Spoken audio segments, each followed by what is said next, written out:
So she steps back, and we are going to roll initiative right there. All right, Zargo got a 14. I'm not even going to worry about adding up because that's definitely... Zargo's going to go first. Hearing that groan, she doesn't know what it is yet, but she knows there is something in her bathroom making some sounds that should not be coming from a bathroom when, well, maybe they do sound like bathroom sounds, but nobody should be in her house. So, her first action, she's going to move down to the door. Her second action, she's going to grab her sword and shield, just boom, with one quick motion. She adjusts her shield and gets her sword at the ready. Her third action, I think she's going to move again. Not all the way up, but she's going to kind of like start creeping up to that door. Next, we got the zombie's turn. First turn, zombie, first action, busts through the wall. I'm going to make a athletics check. It's going to break through the wall, but whether it does good on this roll or not is going to be whether it can break through with just one action. With its first action, nat 20. Oh, okay. With a nat 20, I'm going to say that she is able to, I'm assuming it's a she, the little token there definitely looks like a female. Regardless, she is able to just, with one hulking sweep of her big arm, knock both chunks of that wall out, the little flimsy bathroom door and the wall next to it. And that nat 20 is going to send 1d4 points of bludgeoning damage onto Zargo. Roll my d8, divide it in half. So that's going to be 2 points of damage to Zargo as the shrapnel from the wall blasts right into her. Oh, she's already missing a little bit of health. Why is she missing? Oh, because that last scrap. Duh. She hasn't had time to heal up. All she did was walk around all day. 2 points of damage as shrapnel comes and catches her right between her, like the plate in her leg. Just a piece of wood stabs her right in the knee. Second action, the zombie, which, if I'm not mistaken, zombies only have 2 actions because they are, permanently slowed 1 and cannot use reactions. Her second action, she's going to 5-foot step up to there. That is within reach for her because she is a large creature, therefore she has 10 foot of reach, so she can reach Zargo from there, but Zargo cannot reach her. Next, we got Zargo again. Now, I'm going to say that I'm going to add a round counter in here. I'm going to say if this goes on longer than 5 rounds... no. I don't know if Zargo could last 5 rounds. She's either going to do really well or really bad. So, actually, she's probably going to do really bad. I'm going to say 3 rounds before her allies show up and realize something's going on and obviously come inside. Because a lot of commotion is going to be going on. Round 1. Now, round 2, we are at. Zargo is up. That's my bathroom you just smashed, you zombie Hulk-looking thing. 5 step up, and she's going to swing her sword with her second action. Oh, it would help if I hit the dice roller. A 15 plus her 10 is going to be a 25. Oh, and that is a critical hit. Nice, good shot, Zargo. Zargo with a downward arc. Coming right down on this. Oh, yeah, duh. Where is it going to hit? She is just one-handing her bastard sword, so it's a d8. And let's see where it hits. That's going to be in the left arm. So kind of like as the Hulk was running forwards, its left arm kind of came forward as well. And Zargo, with one quick swipe, comes right down on the forearm, dealing 6 points plus her 4, which would be 10. And the zombie is weak to slashing, so 10 doubled for it being a critical is 20, plus the slashing is 30 points of damage. Hey, Zargo might not even need help. 30 points of damage as Zargo's blade digs into the forearm of this zombie. And Zargo has one more action left. She's going to raise her shield because she knows that this thing hits hard if it does hit.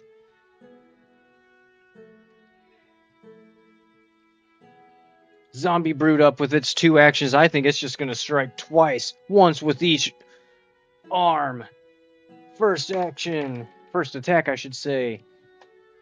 Ooh, 13 plus 11. That's going to be a 24. Does hit. Barely, though. Zargo has a pretty decent AC, but not decent enough. Ooh, with a whopping D12 plus 5. Plus improved push. Ooh, 10 plus 5 is 15 points of damage. Zargo is going to absorb that with her shield, which has a hardness of 5, which means she can subtract 5 points of damage from that. But her and her shield are going to take the remaining 10. She's going to do it. She already had her shield up. She used it. That's going to break her shield, though. Her shield is now broken. Chunk. Dang. But she's going to take 10 as well, putting her down to 21. Points of damage. Ooh. And improved push from the zombie, which means the zombie makes an athletics check against Zargo's fortitude, which Zargo actually has pretty decent. So it's a DC 19, but the zombie gets a plus 11 to it. Ooh, that's a 9. Plus 11 is a 20. Oh, man. Damn. So Zargo is also pushed back 5 feet. From the force of that blow. And that was just the zombie's first attack. Oh, man. Her second attack lands. Or does it land? An 11, but that is with a minus 5 penalty, giving it just a 6, which gives a 17, and that is unable to land. As the zombie hit Zargo with her first attack, it pushed her back, making her miss her own second attack. Zargo is up now, though. And it is round 3, which just in time, because that zombie's last attack broke Zargo's shield in half. Zargo throws it on the ground. Her 2 friends, who are climbing the stairs, can hear commotion going on in the room that Zargo described to them earlier. So let's get them in here. I'm going to say they are both just going to go after the zombie. So round 3, Zargo is up. Zargo, feeling confident from that first hit, is going to move up once more. Or is she? Should she move away and make the zombie come towards her? She doesn't have any type of ranged attack, so it would just be a wasted turn, and she'd probably still get hit anyway. She has no shield anymore, though. What is she going to do? Alright, her first action, she's going to put her second hand on her sword, so she's now two-handing her bastard sword, and I think she is going to run in. Alright, yep, she's going to run in. 5-foot step up, and she's going to use her third action to strike with a full bonus to this zombie. No, not one. This dice hates me. I need to find Zargo some new dice. Nat 1, that is an extreme miss. The zombie brute is up. If the zombie brute had the capability of laughing, it would be doing so right now at Zargo's painful miss. The zombie winds its hulking hand back and sweeps it forward at Zargo. For 12 and 11 is going to be a hit. It's going to be a 23, which hits on an AC of 20. Not very well, but it does hit. Dang. Alright, now it's going to be a D12 plus 5 plus the push. No, 12 points. Ooh, this is not good. 12 plus 5 is going to be 17 points of damage to Zargo. You know what that's going to do? 1, 2, 3, 4, 5, 6, 7, 8, 9. 17 points, putting Zargo at 4 hit points, which I am kind of glad that this is happening, because this is going to trigger Zargo's special ability, her curse, is going to come to life. The zombies blow. I mean, maybe this second hit might knock Zargo out, though. So this hit, boom, just catches Zargo. I have not been rolling the dice to see where it hits. 5, right in the left leg, bringing her down to her knees. As she lands, her eyes begin to blow. Her eyes blow out of her head, apparently. Her eyes begin to glow as her curse is beginning to awaken inside of her. This time, more furious than the first time. The second action from this hulking zombie. It's actually just a zombie brute. There is a zombie Hulk, but I'm just kind of going thematic with it. No, that's going to be a miss. Yep, an 11 plus the 7, or plus the 6 is a 17, and that is a miss. So as Zargo goes on her knees, the zombie kind of swings over Zargo's head, and her eyes begin to glow. But behind her, her friends are rushing in to her aid. Vega has a 30-foot speed, 5, 10, 15, 20, 25, 30. But the door... Ooh, did Zargo lock the door behind her? Oh, I'm going to say it's likely. Did Zargo lock the door behind her? 79, no, she did not, thankfully. Vega is able to open the door with her second action, and her third action... What is she going to do? She opens the door and she sees Zargo on her knees and this hulking zombie behind her with its arms raised, getting ready to attack one more time. Vega is going to use her third action to use her new ability, Quick Draw, and she is going to draw her short bow that she has, and she is going to fire an arrow right at this zombie. Come on, Vega. With a +8, a 20. Yes, clutch. Very clutch, Vega. So that's going to be a 28 total, which is a crit success anyway. So the short bow is a D6 points of damage, but it also has the deadly trait, which means on a critical success, you get to roll the damage dice, which in this case is a D10, and then add that on after you double the initial damage. So a D6 as the arrow soars through the air right over Zargo's head and plummets right into the zombie's left leg. I think this dice only rolls a 5, apparently. Right in the left leg of this zombie, dealing 12 points of piercing damage. And with the deadly trait of 7. So 19 points of damage to this zombie Hulk as Vega shot a very eagle-eyed arrow into this zombie. Next up, we have Brack, our new swashbuckler. I've never played a swashbuckler, so this could be fun. He's going to 5, 10, 15, 20, 25 for his first action. Second action, 5, 10, 15, 20, 25. And with his third action, he also has a very similar action, which is to draw and attack in the same motion. You interact to draw a weapon, either strike or use a one-action finisher. But he does not have Panache just yet, which is a swashbuckler ability. But he is going to draw his star knife and throw it. So with his first action, a +8 to throw. Ooh, a 6 and an 8.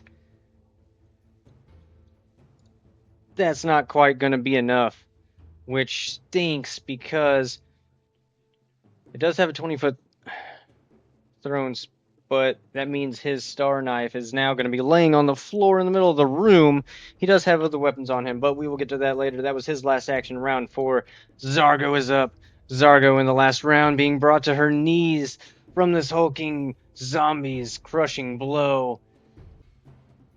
Zargo's eyes begin to glow as her body begins to stand back up. Fire begins to materialize around her and slowly start to vortex around her. Fiery embers orbiting this orc. The temperature in the room immediately begins to rise. Zargo's first action, she channels her elements from her kineticist dedication. You know what? She's gonna. We'll do it. We'll do it the legit way. First action, she channeled elements. Her second two actions, she is going to make a 2-action elemental blast, which will gain a status bonus to the damage of her con modifier if it makes contact. So that is only going to be a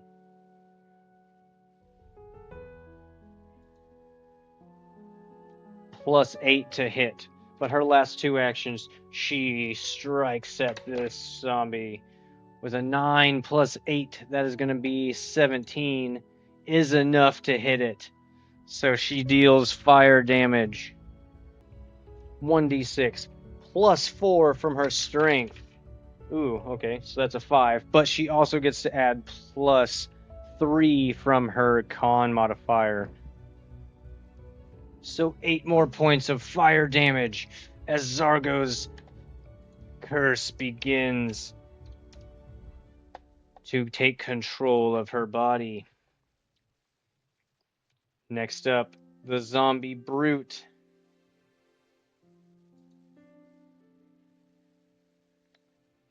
I don't see any reason why this zombie brute would not continue to pound away at Zargo in front of her. This might not be good, but at least her friends are here to back her up. The zombie makes another arm swipe at Zargo in front of her. That's a 7, plus her 11 is only an 18. That is not enough to hit Zargo. The fire burning around her is throwing off the zombie's ability to accurately aim. The zombie takes its second action to swing again with a penalty, and that's going to be another miss. The zombie being pelted in the face by these flying, burning embers around her is unable to make any contact this round. Vega is up. She is going to drop her bow and run in 10, 15, 20, 25. There's no way to flank this bitch. She did that on purpose. Alright, so she dropped her bow and moved up. That's one action, because dropping her bow is a free action. Her second action, Vega is going to draw her short sword and attack. Oh, that's going to be a 9 plus an 8. That is going to hit. And that's going to be a d6 plus 4 for her finesse. So that's 6 points of damage. But it is slashing damage, so that is going to be an extra 10 on top of it. So it's going to be 26 points of damage. Nice. Vega is able to down this giant hulking zombie. Where does she take her down at? The right leg this time. At least it was a different leg. It's all legs. I'm just going to stop rolling the dice, I think. Not really. It is fun. Vega. As always, Vega style, she just unsheathes her sword in one fluid motion, cutting the right leg off of the zombie. The zombie comes crashing down into this wall next to her, breaking it as well. And she is now dead once again.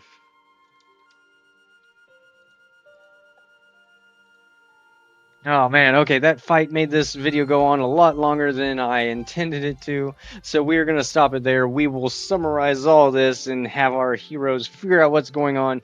Zargo is still in the middle of her curse. She's going to have to find a way to mentally break out of that. Brack doesn't know what to think. He's never seen an orc do this, and there's a giant zombie in a tiny apartment. How could this be? Vega's confident as ever, as she's just the one that basically slays every single monster we encounter. Thank you for anybody that's continuing to watch me and got this far into the video, and I will hopefully catch you again next time in another exciting episode of Zargo's Tale. Thank you, friends, for joining us. Have a good day, and goodbye.